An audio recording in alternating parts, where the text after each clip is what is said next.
In today's video, we will learn how to obtain an application ID.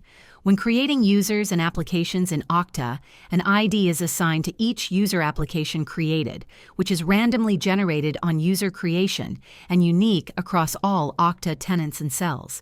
The ID is used to identify the application user in internal and external contexts. So let's get started.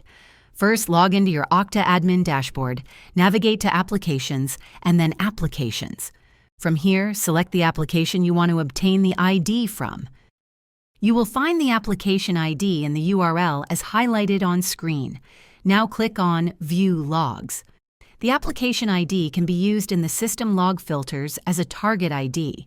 When clicking on View Logs from the application, we can see the target ID is the same value that was displayed in the URL. And that is how you obtain an application ID. Thank you for watching. If you found this video useful, we encourage you to like and subscribe to stay up to date with our latest help resources.